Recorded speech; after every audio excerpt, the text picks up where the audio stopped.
Church. My name's Anne. I'm filling in for Brian this morning and excited to be with you all this morning. And I just invite you to stand as we begin our time in worship.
Give them a virtual high five, elbows, all the things.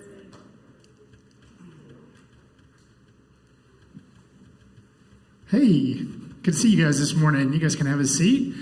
Good morning. Welcome to New Denver Church. Whether you're here or whether you're online, we're glad you're with us. If you're online, hang in there. Xfinity has been giving me problems this morning, so the internet's been a little flaky.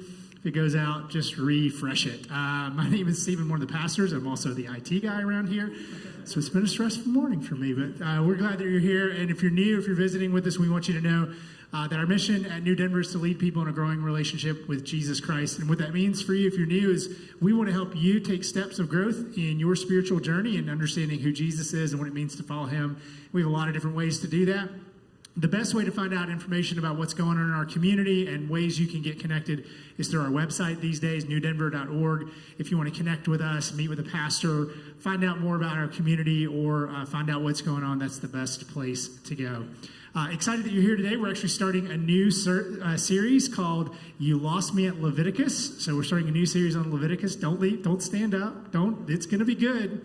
You're going to regret it if you leave. So, Norton's kicking off this new series, and all of the weird stuff in the Bible is in Leviticus. So in this series, we're going to tackle a lot of that. So I'm glad that's Norton and not me. So Norton's starting that today. Ann is a guest leading us in worship today. So we're glad to have her. So if you would, stand back up and we'll continue worshiping together in song.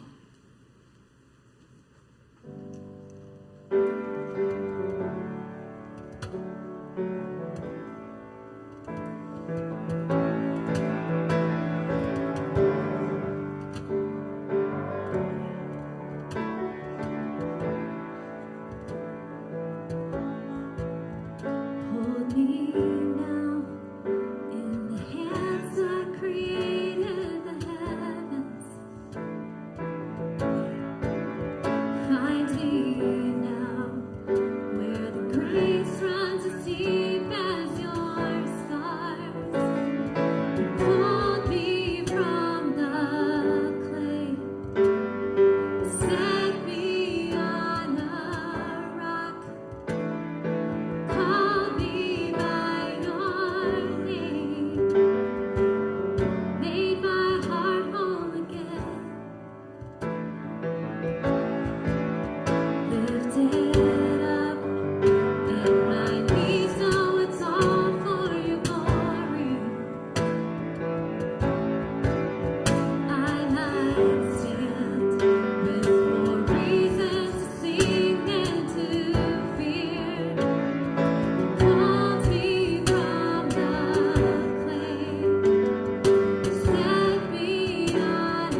Thank you that you have redeemed and saved us, and that promise, that redemption covers all of the darkness and the desperation that we feel day to day.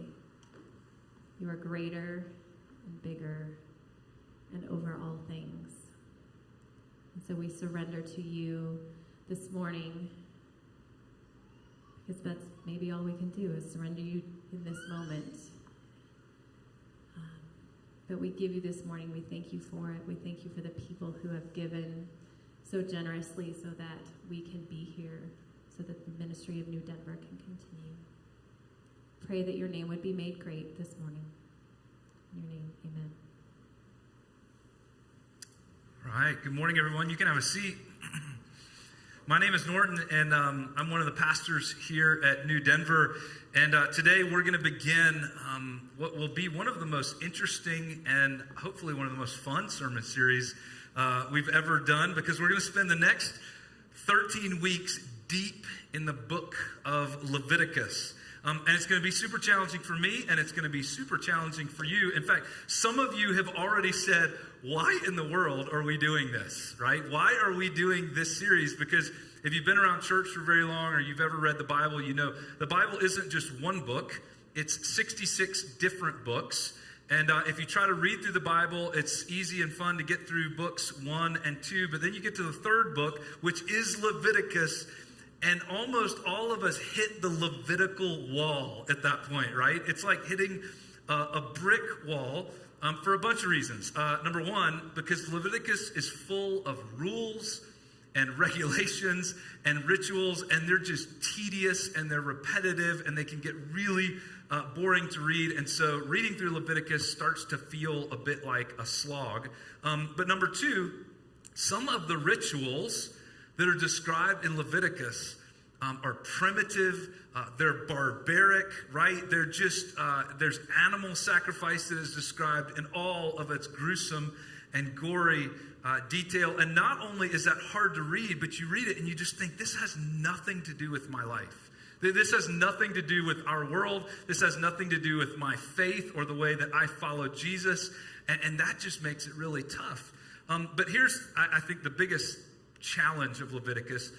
A bunch of the rules and regulations, you get to them and they just seem pointless. I mean, there's just times where things seem random, right? And totally arbitrary, and it doesn't make any sense, and it raises all sorts of questions about God and about the Bible. And it's almost as if every difficult question, as Stephen mentioned before, every difficult question and every challenging thing about God and about the Bible are all concentrated in the book of Leviticus. It's like they're pushed to their extreme and they're pushed to their edge there, which is why so many of us have tried to read through the Bible, and we get to Leviticus and we throw up our hands and we just say, you lost me at Leviticus. Like, that's just where the Bible loses us. And in fact, maybe for some of you, Leviticus is partly why you gave up even trying to read the Bible.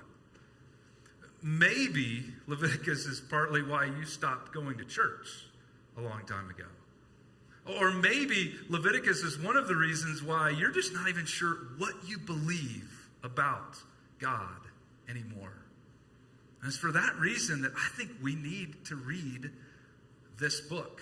I don't think we can ignore it. I don't think we can just pick and choose which parts of the Bible we want to read and which parts of the Bible we're going to allow to inform our faith and which parts of the Bible we're going to throw out and we're going to ignore. And so for the next 13 weeks, we are going to read through this book together, partly because I don't think we can ignore it, but partly because I hope to show you that as seemingly irrelevant as this book seems, it actually couldn't be more relevant to our lives and to our world right now.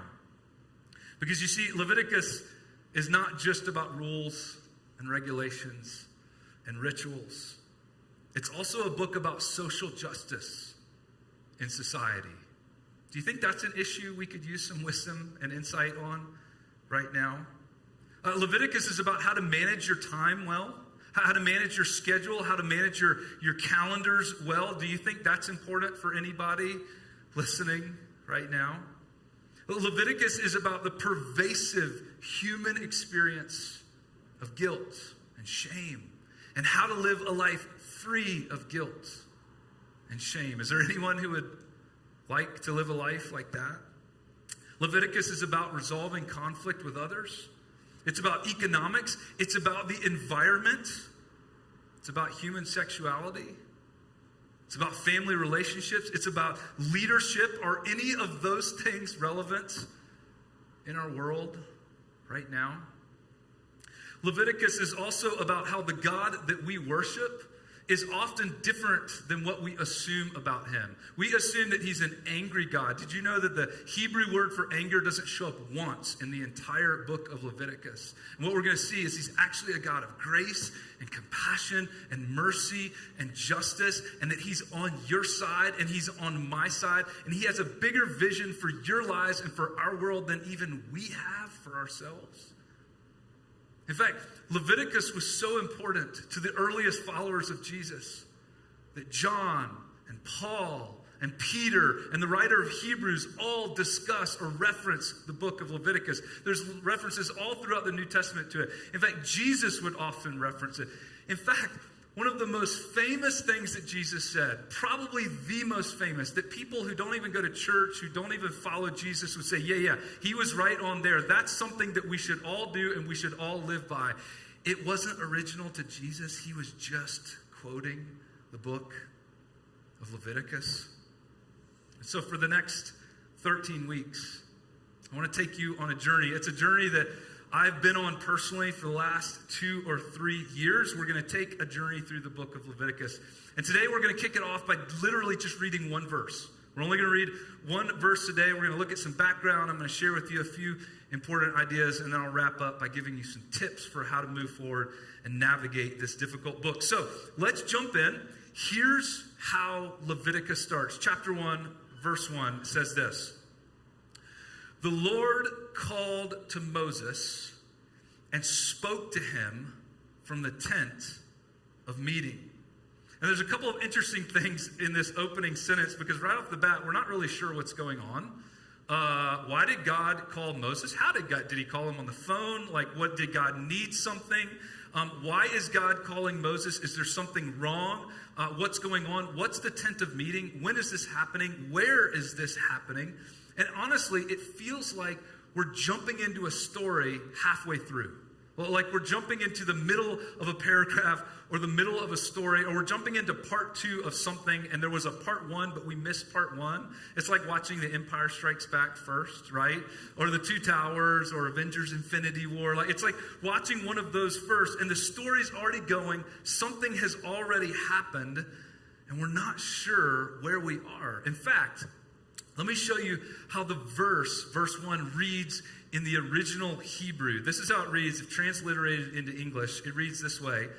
And he called to Moshe, that's Moses' name in Hebrew, and he spoke Yahweh, that's God's name in Hebrew. Whenever you see the Lord in the Old Testament in all capital letters, that's just the Hebrew name for God, which is Yahweh, to him from the tent of meeting.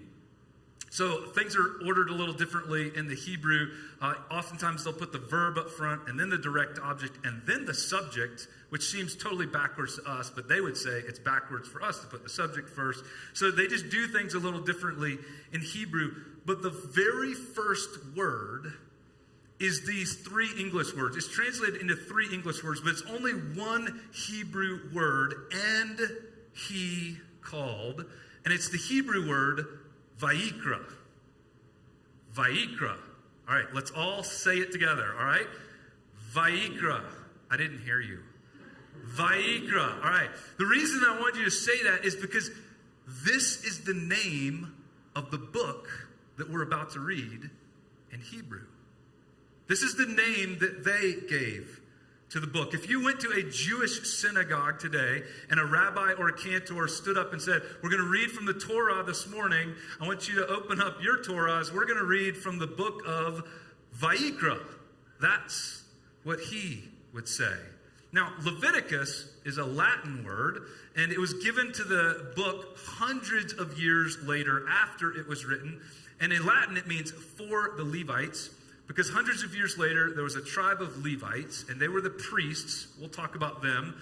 And for them, this book was really, really important. But in Hebrew, the name has always just been Vayikra, the very first word of this book. And it's almost as if it serves as a reminder. We're starting in the middle of something. It starts with and we're picking up the story somewhere. And if you're Jewish and you're reading this as an ancient Jew and in Jesus' time, you would know that we're picking up the story in the middle of something, because this is not the first time that Yahweh has called to Moshe. In fact, the first time that Yahweh has called to Moshe is partly where the story begins, in the book of Exodus. Exodus starts by telling us that once upon a time there was a guy named Jacob.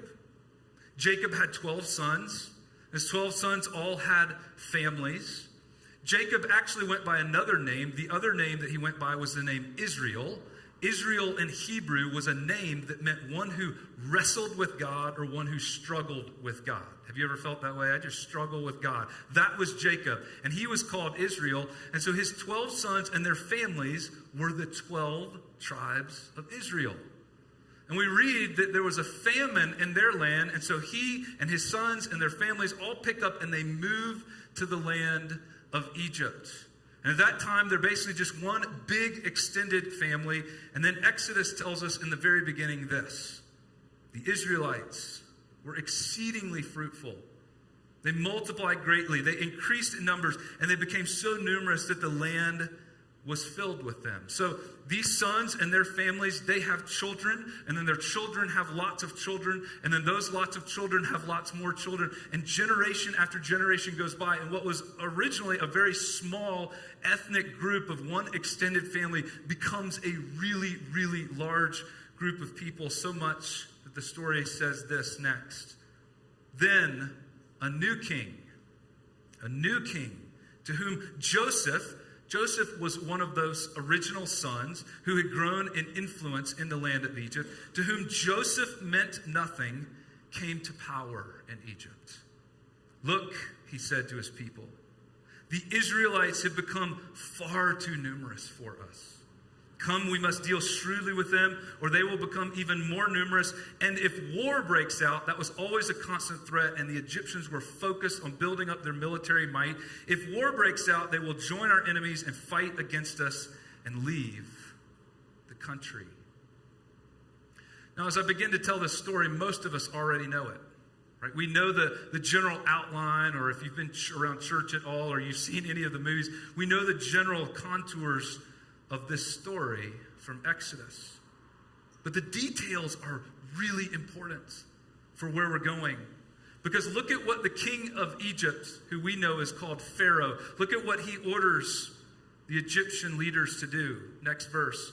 So they put slave masters over them, that was the Israelites, to oppress them with forced labor. And they built Pithom and Ramesses as store cities for Pharaoh. Archaeologists have uncovered the ruins of those cities. But the more they were oppressed, the more they multiplied and spread. So the Egyptians came to dread the Israelites and worked them ruthlessly. They made their lives bitter with harsh labor. and brick and mortar, and with all kinds of work in the fields. In all their harsh labor, the Egyptians worked them ruthlessly. So we're told, and this is described in much greater detail in the paragraphs and the chapters to come, that the Egyptians oppressed the Hebrews. They worked them ruthlessly. That phrase shows up over and over. They enslaved them. They put them in bondage. They made their lives miserable. They made their lives bitter.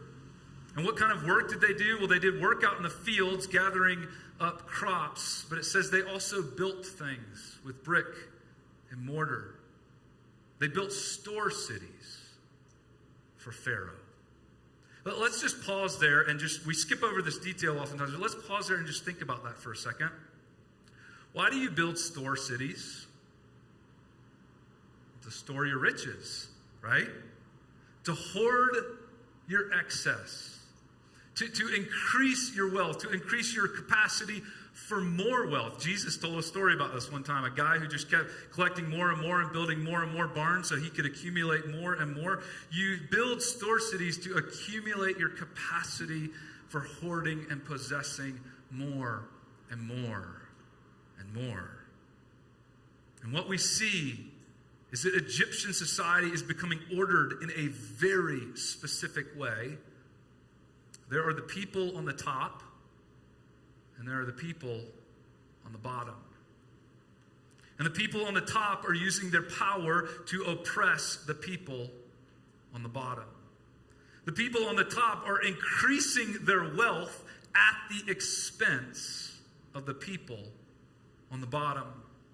The people on the top have even dehumanized the people on the bottom. They're treating them like mules or tools to do their work for them. And it's no surprise that the people on the top are from the majority ethnic group and the people on the bottom are from an immigrant ethnic group.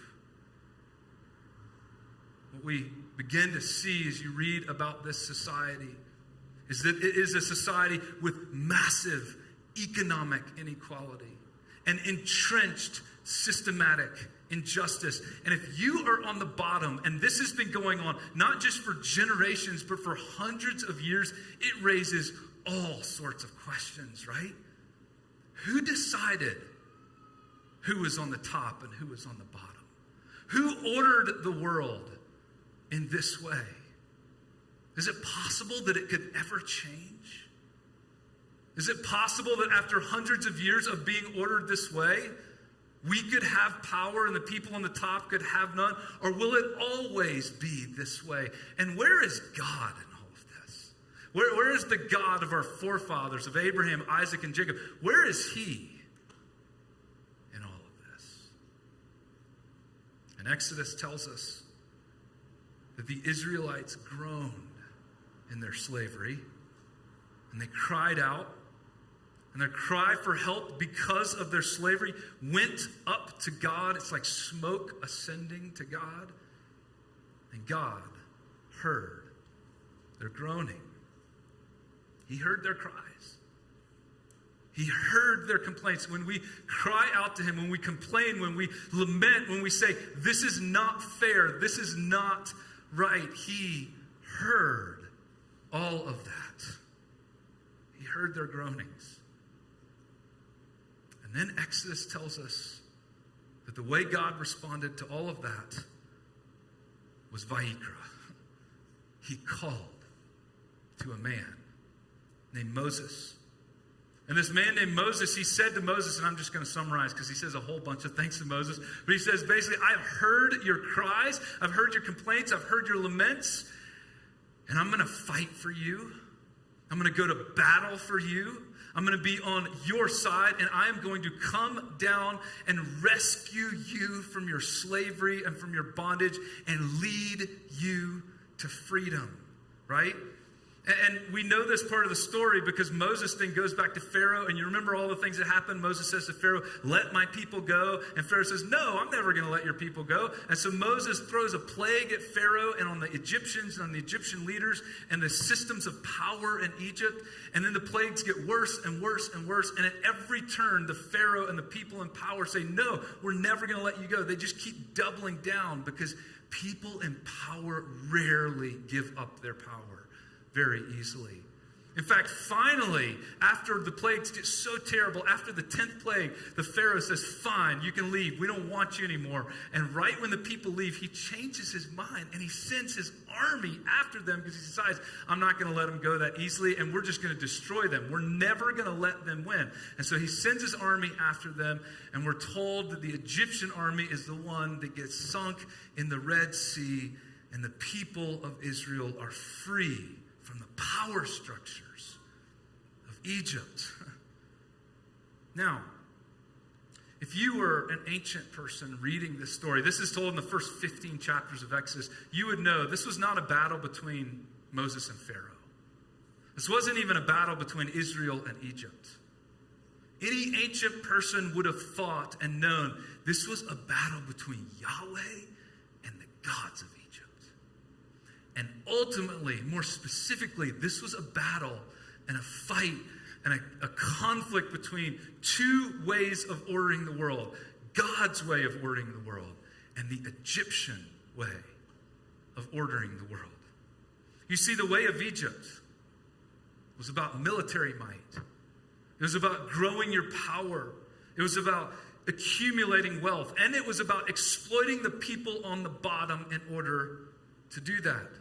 And so if you're on the top, your worth and your dignity is wrapped up in how much power you have and how much wealth you own. And if you're on the bottom, your worth is only wrapped up in what you can produce and do for the people on the top. That's the way the world was ordered in Egypt.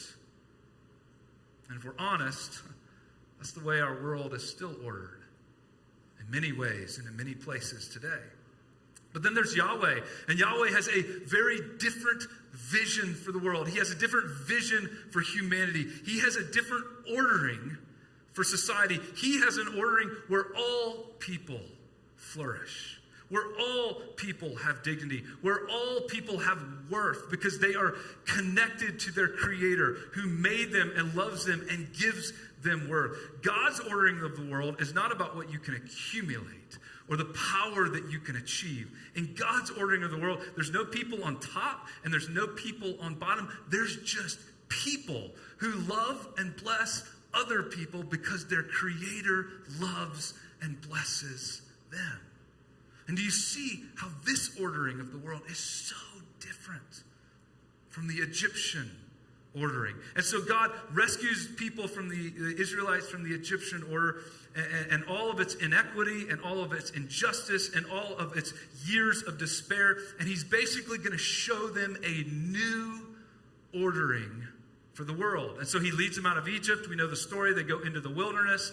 And then they come to this mountain in the middle of the wilderness. And this mountain becomes really important. It's called Mount Sinai. And God says, let's pause and stop right here because I have something to tell you. I'm going to tell you what we are about to do. In Exodus 19, it says this. Then Moses went up to God. So he goes up to the mountain. And the Lord called to him, Vayikra, from the mountain, and said, now if you obey me fully and keep my covenant, then out of all nations you will be my treasured possession. Although the whole earth is mine, you will be for me a kingdom of priests and a holy nation. There's going to be something special about you.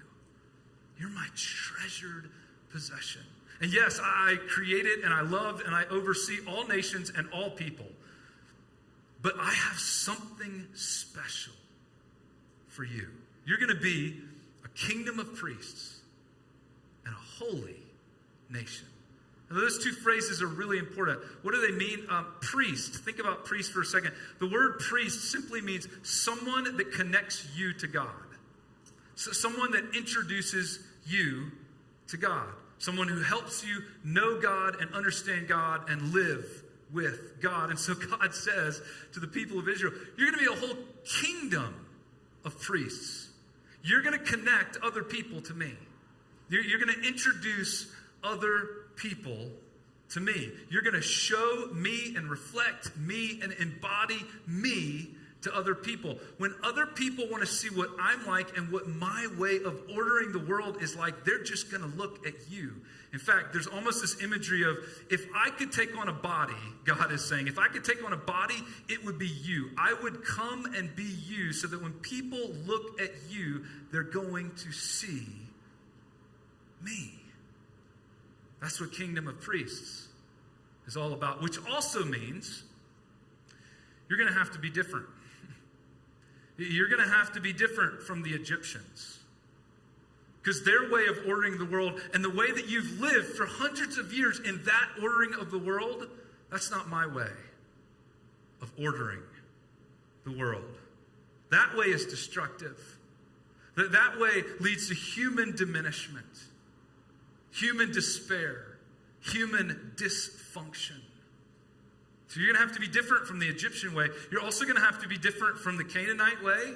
The land that you move into, you're going to have neighbors living all around you who also live that way. And you're going to have to live a different way. That's what the word holy means. Holy was not a religious word. Holy in Hebrew just meant different, set apart, distinct, showing or offering a new way or a different way. So you're going to be a kingdom of priests. You're going to be a holy nation. Are you up for that? And it's almost as if at that point the people of Israel are like, of course. Why wouldn't you just saved us from hundreds of years of slavery and despair? And now you want to show the whole world a brand new way of living and a brand new way of ordering? And you want to start with us, and you want us to be the people to do? Of course we'll do that. And that's when God says, okay, so here's what I'm going to do, and here's what you're going to do. And you start reading this in Exodus, and it almost sounds like a wedding ceremony. There's like vows that they're taking. Here's the things that I'm going to do for you, and here's what you're going to do for me. It's going to start with 10 simple things, so follow these 10 things, right? And we're going to be in this, and we're going to join together, and we're going to undertake this mission until death do us part, right? And it's like this. It's like God and the people of Israel are getting married. And in fact, even after they say all of these things, there's this big celebration. They share this meal together. In Exodus 24, it says they eat a meal with God. It's like the wedding reception to celebrate the new relationship and the new life that they're entering into together. And then in Exodus 25, God says, here's what I want you to do next. I want you to build me a house. Because I'm going to move in and live with you. That's part of the deal. You get married and you move in and you live together, and now we're going to live together and we're going to do this thing together. And so I want you to build me a house. And in Hebrew, the word used is tabernacle, and it sounds super religious to us, but tabernacle in Hebrew just meant living place or residence or dwelling place. You're going to build me a place where I can live with you in your midst. It's also called the tent of meeting, because it's not a permanent structure. It's going to be a tent because we're going to be in the wilderness for a while. So you're going to have to set this thing up and take it down everywhere we go. But you're going to build this tent, and I am going to take up residence and live with you. And this will be the place, the physical place you can come and meet with me. And then for 15 chapters, we get this long description of how this tent of meeting is supposed to be built. And there's architectural plans, and there's measurements, and there's materials. And you make this part out of linen, and this part out of stone, and use acacia wood here, and gold here, and silver here, and put these furnishings here. And it's this long description. And at the very end of all that, it says Moses and the people build this tent according to all the specifications that God gives them. And then it says God's glory comes, and it fills up the tent, and God moves in to live with them. And then Vayikra, the Lord called to Moses, and he spoke to him from the tent of meeting. And what God is going to say in the verses and the chapters to follow is, here's how we're going to reorder the world. And it's going to start with your lives. It's going to start with your families. It's going to start with your society and your culture. We're going to have to start by reordering your lives and your society, and that's how we're going to reorder the world. And that's where we pick up the book of Leviticus next week. Now, let me give you a few tips for how we're going to navigate our way through this book, because I want us to read it together. So here's a few tips to help you as we navigate it together. Number one, first, use the study guide. Use the study guide. We've provided a study guide at newdenver.org/Leviticus, and it contains a whole bunch of stuff. First, it contains a reading schedule, so you can read along, and I would love for everyone to do that, to read through, and we're going to read the entire book of Leviticus. We're not skipping anything. So some weeks, there's going to be one chapter to read. Some weeks, there's going to be a few chapters, but you'll read that week, and then you'll show up here on Sunday, or you'll watch on Sunday, and I'll talk through some of the things that we read together that week. The study guide also includes some discussion questions. If you want to discuss those in your family or with some friends, our small groups, our D groups, are going to use those discussion questions when they gather to talk about Leviticus. I've also on that page listed a whole bunch of resources. And that includes all the resources I've used to prepare for this series. I have read so many books over the last couple of years, so many resources, and tried to see what so many scholars and thinkers have said about Leviticus. I could name them all: John Goldengate, Mary Douglas, Richard Hess, Rob Bell, Samuel Ballantyne, Michael Morales. I could just keep going, Gordon Wenham, all of these different scholars, and it would be tedious for me 90% of the time when I share things in a sermon to say, well, that comes from this person, and this is an insight I gained from this person, and this is what this person thought. So I just listed all of the resources there on the page, and if you want to jump into one of those and go a little deeper, warning, some of them are academic, but if you want to use some of those resources, you're welcome to do that. So use the study guide that we put together. Here's the second tip. Read a physical Bible and have it with you on Sundays. So a lot of us have gotten used to reading the Bible on our phones, and that's great.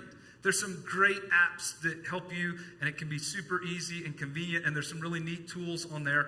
But during this series, I want to encourage you to have an actual physical Bible.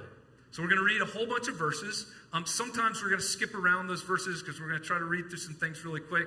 And I was thinking about it. It's probably going to be tedious to put all the verses and to skip around really quickly on the screen. So I don't know how we'll do that. That might be a bit overwhelming. So I think the easiest thing is for you to actually just have a Bible with you where you can flip pages pretty easily. So if you're showing up here on Sunday morning, you can go old school, find a big old Bible and bring it with you to church. If you're watching online, just have a Bible open and ready to dig into it. We're going to read through the NIV translation. There might be times where we look at some other words, but we're going to read through the NIV because we think that's one of the best translations. So if you don't have an NIV translation, I encourage you to get one. It's just easier, and then we'll all be on the same page. If you don't have one of those, or you don't have a Bible at all, we will give you one. We have a ton of Bibles. And so we'll set up a table in the back, and we're going to pile a whole bunch of Bibles on there after the service. And you can just grab one of those Bibles on your way out, and you can keep it so that you can read through that with us. Here's a third tip. Third tip is listen again on Wednesdays.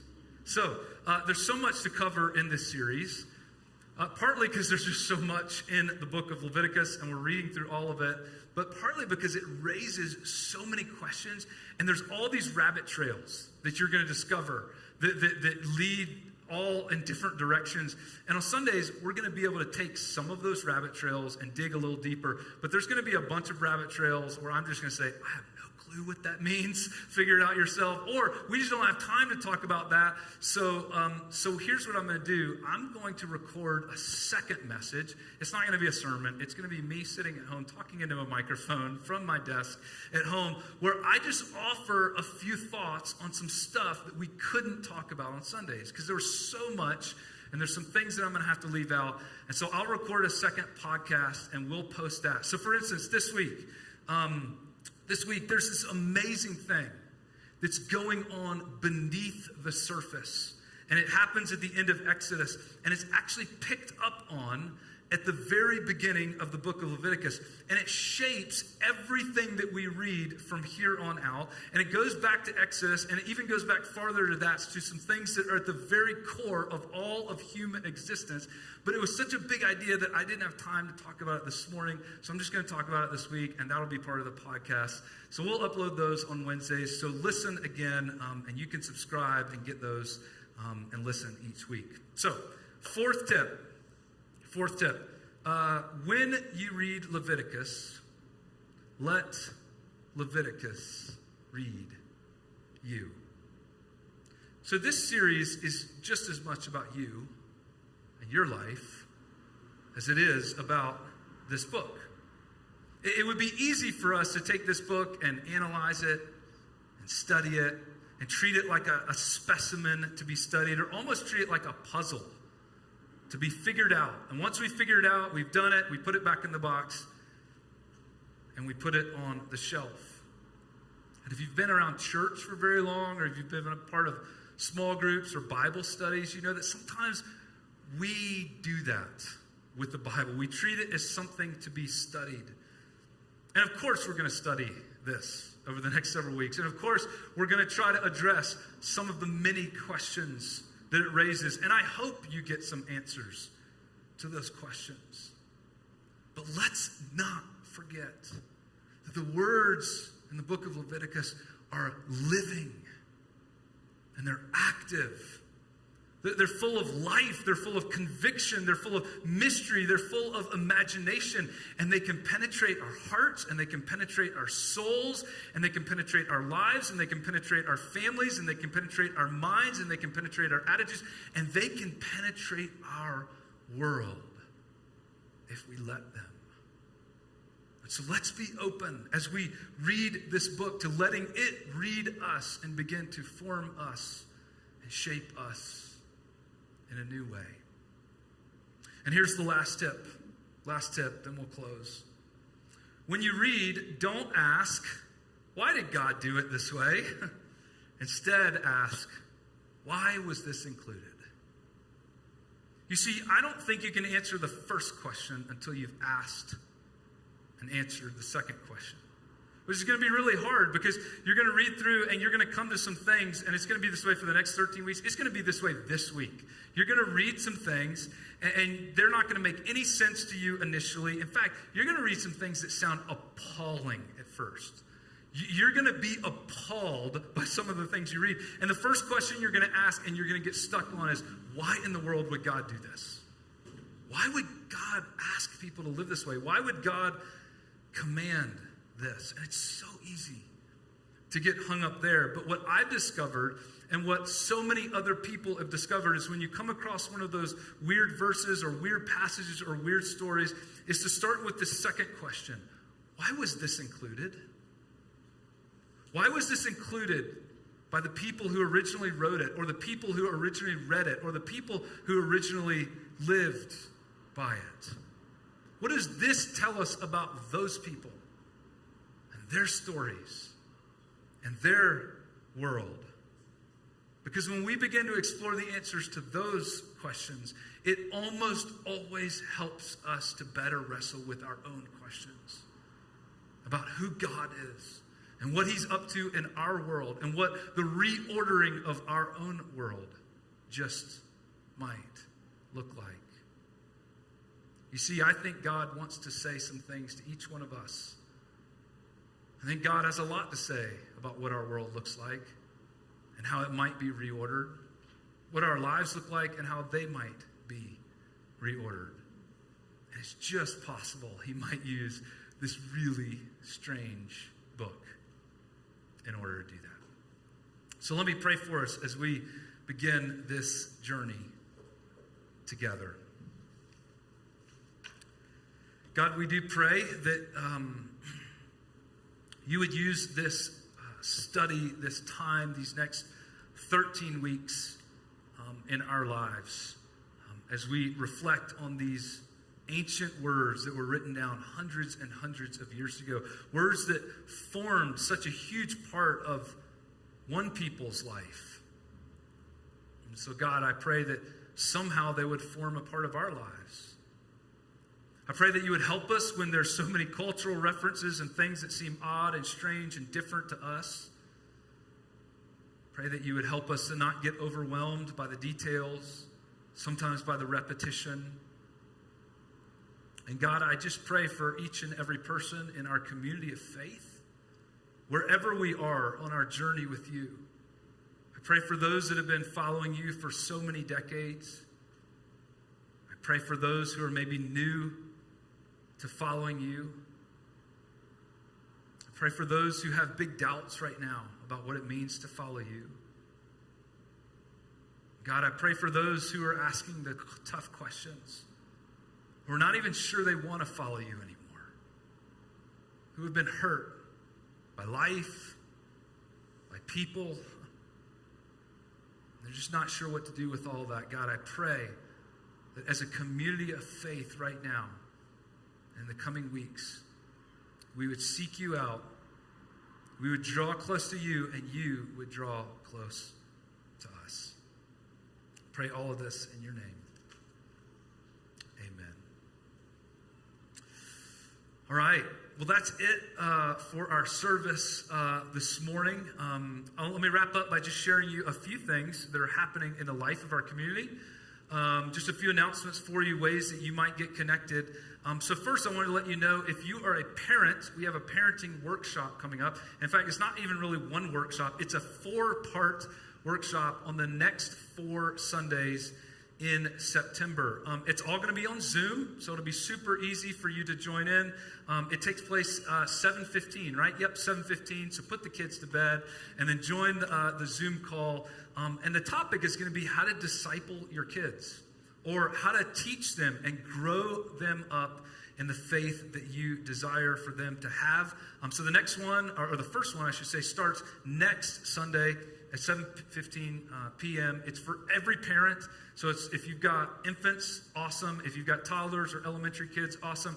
It's even going to be helpful if you have teenagers. So I hope you'll join that. That's all the information about that is online. Second, one more announcement I wanted to let you know about.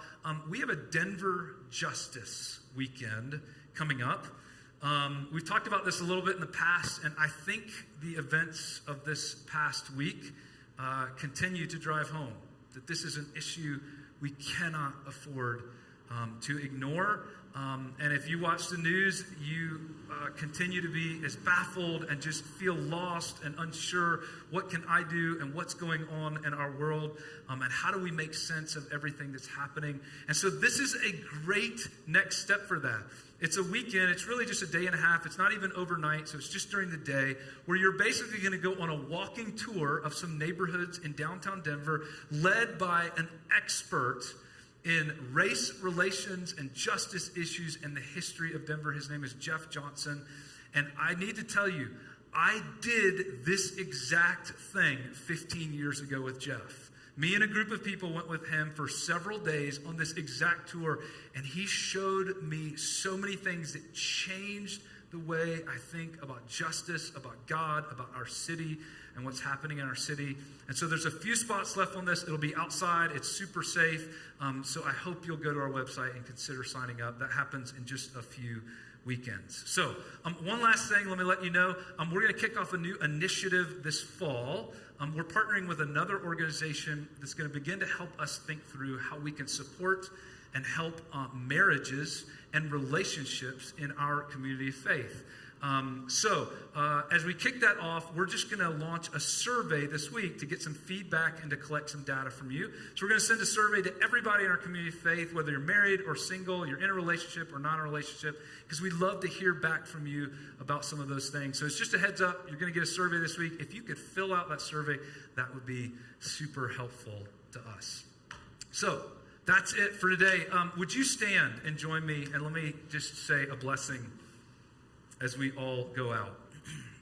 This is a blessing from the Old Testament, and it's a blessing that the priests would often offer over the people of Israel when they gathered at the tent of meeting. This week, may the Lord Yahweh bless you and keep you. May Yahweh make his face shine on you and be gracious to you. May Yahweh make his face turn towards you, and may he give you peace. In the name of the Father, the Son, and the Holy Spirit.